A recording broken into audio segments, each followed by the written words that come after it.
அனைவருக்கும் வணக்கம். இந்த வீடியோவில் எதை பற்றி பார்க்க போகிறோம் அப்படின்னா, எஸ்பிஐ பேங்க்கோட இன்டர்நெட் பேங்கிங் யூசர் நேம் மறந்துடுச்சு தெரியல அப்படின்னா அதை எப்படி நாமளே ஈஸியாக கண்டுபிடிக்கிறது அப்படிங்கிறத பற்றி இந்த வீடியோவில் பார்க்க போகிறோம்.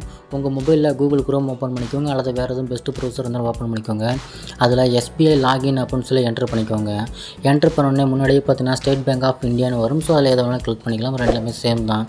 அதை கிளிக் பண்ணினா அடுத்த பேஜ் ஓப்பன் ஆகும். இதில் பார்த்தா பர்சனல் பேங்கிங் இருக்கும், அதில் லாகின் அப்படின்னு இருக்கும்.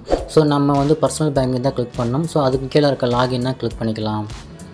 கிளிக் பண்ணிங்க அப்படின்னா அடுத்த பேஜ் ஓப்பன் ஆகும். இதில் பார்த்தீங்கன்னா சில ஸ்டெப்ஸ் கொடுத்துருப்பாங்க. அதுக்கு மேலேயே பார்த்தீங்கன்னா கண்டினியூ டு லாகின் அப்படின்னு இருக்கும் ப்ளூ கலரில். ஸோ அதை கிளிக் பண்ணிக்கலாம். அதை கிளிக் பண்ணிங்கன்னா அடுத்த பேஜ் ஓப்பன் ஆகும். இதில் யூசர் நேம் பாஸ்வேர்டு கொடுத்து ஓப்பன் பண்ணுற மாதிரி இருக்கும். நமக்கு தான் யூசர் நேம் இப்போ தெரியாது. ஸோ அதை தான் கண்டுபிடிக்க போகிறோம். ஸோ கீழே பார்த்தீங்கன்னா ஃபர்கட் யூசர் நேம் அப்படின்னு ஒரு ஆப்ஷன் இருக்குது. அதை கிளிக் பண்ணிக்கலாம். அதை கிளிக் பண்ணிங்க அப்படின்னா அடுத்த பேஜ் ஓப்பன் ஆகும். இதை லைட்டாக ஜூம் பண்ணிக்கோங்க. இதில் பார்த்தீங்கன்னா ஒரு ஏரோ மார்க் இருக்குது. அதை கிளிக் பண்ணிங்க அப்படின்னா சில ஆப்ஷன் ஷோ ஆகும். இப்போது நம்ம யூசர் நேம் தான் தெரியாது. ஸோ அதில் ஃபர்கட் யூசர் நேம் இருக்குது, அதை செலக்ட் பண்ணிக்கலாம். அதை செலக்ட் பண்ணிட்டு கீழே நெக்ஸ்ட்டுன்னு ஒரு ஆப்ஷன் இருக்குது, அதை கிளிக் பண்ணிக்கலாம். அதை கிளிக் பண்ணிங்கன்னா அடுத்த பேஜ் ஓப்பன் ஆகும். இதில் பார்த்தீங்கன்னா உங்களோட சிஐஎஃப் நம்பர் தேவைப்படும். ஸோ அந்த நம்பரை பார்த்து கரெக்டாக என்ட்ரு பண்ணிக்கோங்க.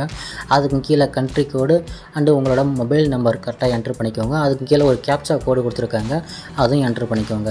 இந்த சிஐஎஃப் நம்பர் எங்கே இருக்குது அப்படின்னா உங்களோட பேங்க் பாஸ்புக்கில் இருக்கும். அதை பார்த்து கரெக்டாக என்ட்ரு பண்ணிக்கோங்க. இதில் என்னோடய CIF number and mobile number captcha எல்லாம் கரெக்டாக என்ட்ரு பண்ணதுக்கப்புறம் கீழே சப்மிட்னு ஒரு ஆப்ஷன் இருக்குது, அதை கிளிக் பண்ணிக்கலாம். அதை கிளிக் பண்ணிங்க அப்படின்னா அடுத்த பேஜ் ஓப்பன் ஆகும். நீங்கள் ரெஜிஸ்டர் பண்ணியிருக்க மொபைல் நம்பருக்கு ஒரு ஓடிபி வரும். அந்த ஓடிபியை காப்பி பண்ணி பேஸ்ட் பண்ணிக்கோங்க. அதுக்கு கீழே கன்ஃபார்ம்னு ஒரு ஆப்ஷன் இருக்குது, அதை கிளிக் பண்ணிக்கோங்க. ஒருவேளை உங்களுக்கு ஓடிபி வரலன்னா கீழே பார்த்தீங்கன்னா கிளிக் ஹியர் டு ரீசெண்ட் த ஓடிபின்னு இருக்குது.